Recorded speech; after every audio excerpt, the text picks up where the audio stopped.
ఏమేమి కూరగాయల్ని మేము సంవత్సరం పాటు ఏ విధంగా నిల్వ ఉంచుకుంటున్నామో ఈ వీడియోలో చూద్దాము. ఈ లాస్ట్ ఇయర్ టమాటాలు చూడండి, ఐస్ లాగా ఎంత గట్టిగా అయిపోయినాయో. వండుకునే ముందు కొద్దిగా ముందు తీసుకుంటే సరిపోతుంది, 10 నిమిషాల ముందు.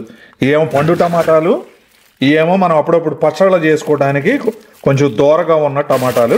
ఇప్పుడు షాప్లోకి వెళ్ళి ఇట్లాంటిది అయితే కొనుక్కోం కదా, మనవి కాబట్టి మనం ఇలా దాచుకుంటున్నాం అనమాట. ఈ పోయిన సంవత్సరం పచ్చిమిర్చి ఎన్ని ఉన్నాయో చూడండి. ఇది చూసారా, ఈ బీన్స్లో గింజలు, ఈ బీన్స్లో ఏమో తెల్లగా ఉన్నాయి, వేరే బీన్స్లోనేమో ఎర్రగా ఉన్నాయి. ఈ సంవత్సరం అతి చిన్న సొరకాయ ఈ ఇత్తనంలో బాగా చిన్నదనమాట, 1.2 మీటర్ ఉంటుంది. లాస్ట్ ఇయర్ మాత్రం అన్ని 1.5 మీటర్ కంటే పైనే ఉన్నాయి సొరకాయలు. ఇంకా పెరిగేదే కానీ ముందే కోసేసాము, ఎందుకంటే అది కింద నేల కాంతుంది, మళ్ళీ వంకర తిరుగుద్ది అని చెప్పి కోసేసాం. ఇంకా వీడియోలోకి వెళ్దామా?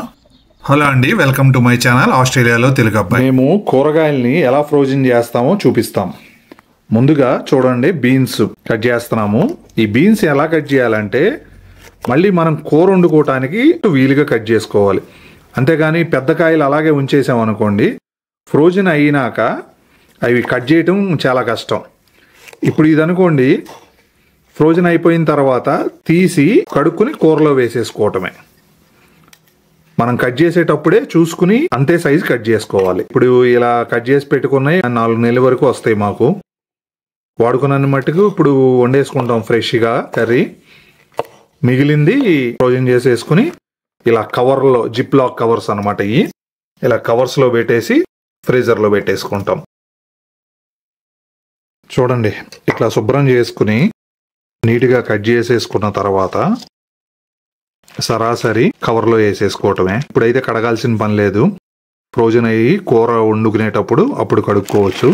ఎందుకంటే మనం ఏమి ఫర్టిలైజర్స్ ఏం వాడతలేదు, ఏమైనా స్ప్రేయింగ్ కూడా ఏం చేయట్లేదు, అంతా ఆర్గానిక్కే కాబట్టి ఆ పని కవర్లో పెట్టేసేసుకోవచ్చు. మనకేం టైం వేస్ట్ కాదండి, కూర వండేటప్పుడు కోసుకునేదేదో ఇప్పుడే కోసేసుకుంటున్నాం అంతే. ఇంకా అప్పుడేం కొయ్యాల్సిన పని లేదు కదా, ఒకసారి కడుక్కుని కూర వండేసుకోవటమే. చూడండి, మొత్తం ఫుల్గా కాకుండా కొంచెం ఎయిర్ లాగా ఉంచి జిప్ లాగేసామనుకోండి, ఫ్రోజన్ చేసేయటానికి రెడీ అనమాట. ఏమో గ్రేవీ కర్రీ టమాటా వేసి వండుకోవడానికి చేసుకున్నాం, కొద్దిగా పెద్ద సైజు.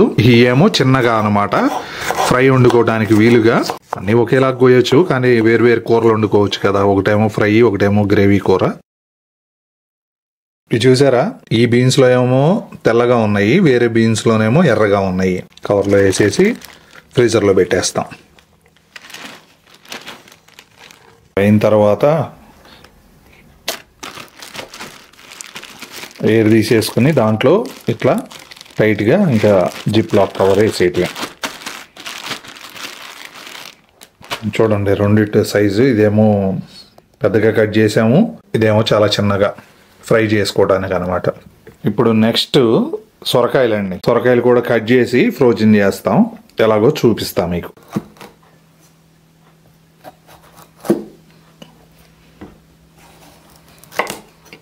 ఈ కాయ 2 సార్లకు వస్తుంది మేము కర్రీ వండుకోవటానికి. సో మేము వాడే బ్యాగులు ఇవే అనమాట, రీయూజబుల్ బ్యాగ్స్, జిప్ లాక్ ఉంటాయి. ఈ 25 ప్యాక్ $3 అంటే మన ఖరీదులో $200 అవుతుంది. దీన్ని పీల్ చేసేసుకుని చక్కగా ఉంటున్నాము. ఆ కూరకు తగ్గట్టుగా ముక్కలు కట్ చేసుకోవాలి. ఒకవేళ పాలు పోసి చిన్న ముక్కల కూర వండుకోవాలంటే సొరకాయని చిన్న ముక్కలుగా కట్ చేసుకోవాలి. సాంబార్లోకి కొంచెం పెద్దగా కట్ చేసుకోవాలి. ప్యాకెట్లు ఏమి వేస్ట్ అవ్వండి, మళ్ళీ రీయూజ్ చేసుకోవచ్చు నెక్స్ట్ ఇయర్కి. ఈ పీల్ చేసినవి అన్నీ మళ్ళీ దీంట్లోకి పెట్టుకుంటున్నాము, కార్డ్బోర్డ్లో బిన్లో వేసేసేయచ్చు. ఈ సొరకాయ ముక్కలు మాత్రం కడుక్కోవాలండి.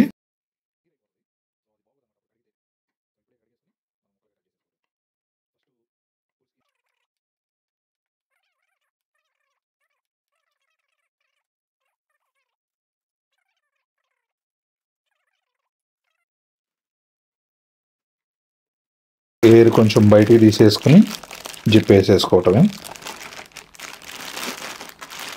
ఇప్పుడైతే ఒక్కాయగా వస్తున్నాం కాబట్టి సగమేమో పులుసులోకి, సాంబార్లోకి, ఇంకో సగమేమో సన్నగా కోసుకుని పాలు పోసుకుని వండుకోవడానికి.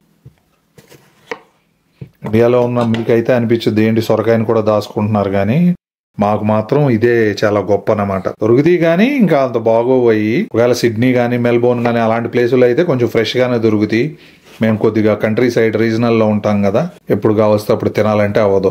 ఇలా ఫ్రోజన్ చేసి పెట్టుకున్నాం అనుకోండి, మనకి ఎప్పుడు కావాల్సితే అప్పుడు మనకి ఇష్టమైన కూర మనం వండుకుని మొత్తం పెట్టి దాంట్లో ఎయిర్ తీసేసి మళ్ళీ లాక్ చేసేసుకోవటమే. మరీ టైట్గా పెట్టద్దు, మళ్ళీ కవర్ చిరిగిపోతుంది. సో కొంచెం గ్యాప్ ఉంచి జిప్ లాక్కోవడానికి వీలుగా ఉండేటట్టు ఎయిర్ తీసేసుకుని చిన్న ముక్కలు పెద్ద ముక్కలు.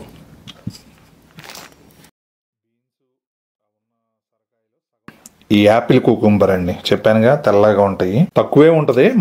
మన దోసకాయలకి ఎల్లో కలర్ ఉంటదిగా, వీటికేమో కొంచెమే వైట్ గా ఉంటది. ఇప్పుడు కొంచెం ముక్కలు చేసుకుని ఇంకా మనం ఫ్రోజన్ ప్యాకెట్ చేసేసుకోవటమే.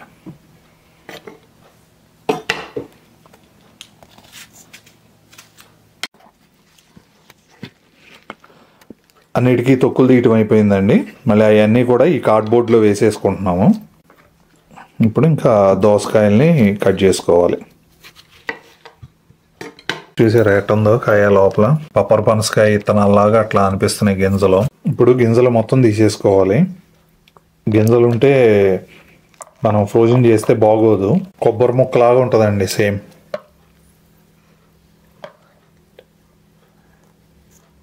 ఇవి కూడా ఏం చేస్తానో మీకు వీడియో చూస్తే తర్వాత తెలుస్తుంది.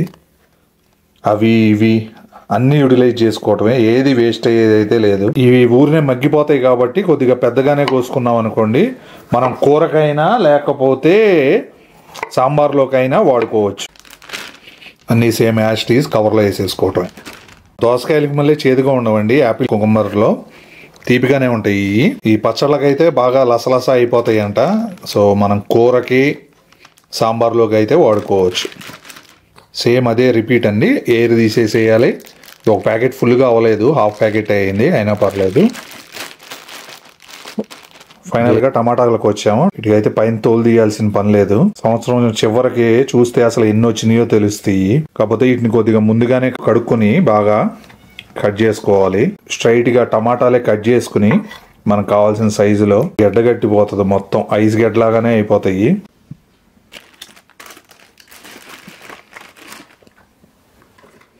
ఓపిక కావాలండి, ఏ పనికైనా ఓపిక కావాలి. ఇదేమో యూజ్ చేసింది కొంచెం తెల్లగా అట్లా ఉంది, అదేమో కొత్త కవర్ అన్నమాట. ఓపికగా చేసుకున్నాం అనుకోండి డబ్బులు ఆదా అవుతాయి. డబ్బులు ఆదా చేసామంటే డబ్బులు సంపాదించినట్టే. దానికోసం కష్టపడాల్సిన పని లేదు, ఆదా చేస్తే చాలు. కొంతమందికి నవ్వు వస్తుందేమో చూసి, కానీ తప్పదండి.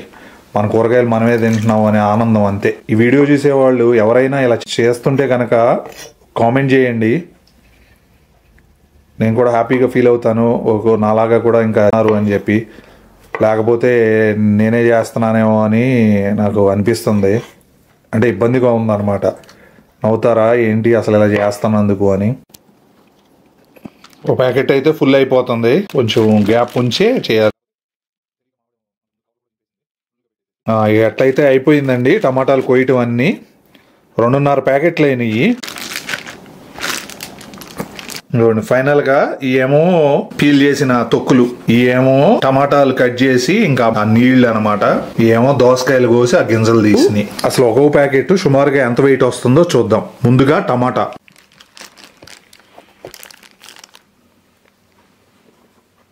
కేజీన్నర వచ్చిందండి, 800 గ్రాములు వచ్చింది పెద్ద బీన్స్. ఇప్పుడు ఇది కేజీ 150 గ్రాములు వచ్చింది కట్ చేసిన సొరకాయ ముక్కలు. ఇది కూడా 730 గ్రాములు ఉంది దోసకాయ. చూసారుగా. ఇప్పుడు ఇవన్నీ మనం ఫ్రోజన్ చేసేసుకుంటున్నాం, సంవత్సరంలో ఎప్పుడైనా తినవచ్చు. ఇది మా ఫ్రీజర్ అండి. కేవలం ఇది మాత్రం కూరగాయల కోసమే నేను కొన్నాను. మీకు చూపిస్తాను అసలు ఏముంటాయి. ఇది వంకాయ అండి, ఇప్పుడుకి కాదు పోయిన సంవత్సరం వంకాయలు. ఈ లాస్ట్ ఇయర్ టమాటాలు చూడండి ఐస్ లాగా ఎంత గట్టిగా అయిపోయినాయో. వండుకునే ముందు కొద్దిగా ముందు తీసుకుంటే సరిపోతుంది, 10 నిమిషాల ముందు. ఏమో పండు టమాటాలు, ఏమో మనం అప్పుడప్పుడు పచ్చళ్ళ చేసుకోవడానికి కొంచెం దూరగా ఉన్న టమాటాలు. ఈ మాత్రం పోయిన సంవత్సరం ఇయే.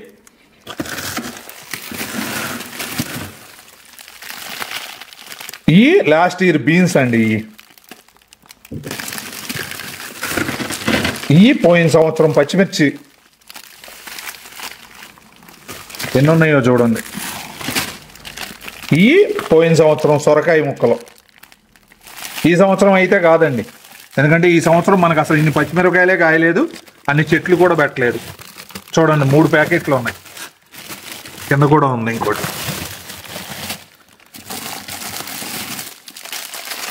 చిన్న ప్యాకెట్లు, ఎందుకంటే ఇన్ని కాయలేదు కదా మనకి.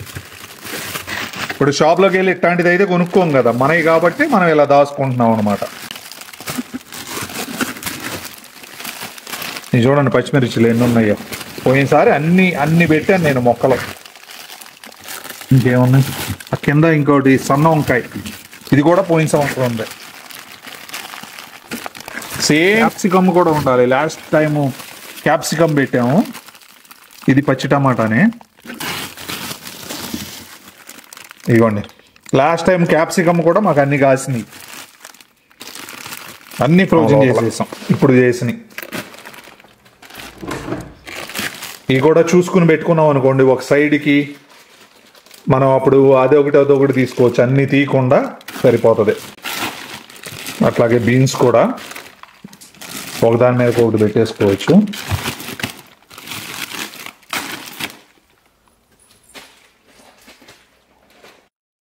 చూసారుగా ఎన్ని రకాల కూరగాయలు ఇలా స్టోర్ చేసామో. ఏ కూర కావాలిస్తే ఆ కూర తినవచ్చు. మనకి కూరగాయలు ఏది కావాలంటే అది ఎప్పుడు కావాలిస్తే అప్పుడు ఇక్కడ దొరకవు, అందుకే ఇలా చేస్తున్నాము. మనకి ఇండియాలో అన్నీ ఎప్పుడు దొరుకుతాయి కాబట్టి ఇంత జాగ్రత్త పడాల్సిన పని లేదు. ఏమన్నా రేట్లు పెరిగేవి కనుక ఉంటే అల్లము అలాంటివి అలా ఫ్రోజన్ చేసి ట్రై చేయండి. ఇది చూసారా మన బ్యాక్ గార్డెన్లో పండిన పొటాటోలు. ఇవేమో బేబీ పొటాటోలు, ఇవేమో పెద్దవి. ఎన్ని ఉన్నాయో చూసారా, మనకి సంవత్సరం అంతా సరిపోతాయి. ఒక 15 నుంచి 20 కిలోల వరకు ఉంటాయి. ఇంకా కొన్ని చెట్లు ఉన్నాయి, ఓ 2-3 కిలోలు వస్తాయేమో. సంవత్సరం అంతా వాడుకోవచ్చు. వీటిని ఫ్రోజన్ చేయాల్సిన పని లేదు, బయటే ఉంచేస్తాం. నాలాగా ఇలా కూరగాయలను ఎవరన్నా స్టోర్ చేస్తా ఉంటే ప్లీజ్ కామెంట్ చేయండి. ఇప్పుడు ఈ తొక్కుల్ని, ఈ దోస గింజల నీళ్ళని, టమాటా నీళ్ళని ఏం చేస్తున్నాను చూడండి. టమాటా నీళ్ళని, దోస నీళ్ళని బెడ్లోనే పోసేస్తున్నాను. గింజలు ఉన్నాయి కదా, వచ్చే సంవత్సరం మొక్కలు వస్తాయి. మీరు కూడా ఒకసారి ట్రై చేయండి. మీ దగ్గర ఎక్కువగా పండే కూరగాయలు ఉండి మీకు ఫ్రీజర్ అవైలబిలిటీ ఉంటే గనక ఒకసారి స్టోర్ చేసి చూసుకోండి. మీరు వండుకొని చూసి బాగుంటే ఇంకా అలాగే కంటిన్యూ చేసుకోవచ్చు. ఈ తొక్కులనేమో కంపోస్ట్ బిన్లో వేస్తున్నాము. మీ అందరికీ ఈ వీడియో నచ్చింది అనుకుంటున్నాను. నచ్చితే ప్లీజ్ లైక్ చేయండి, షేర్ చేయండి మరియు సబ్స్క్రైబ్ చేయండి.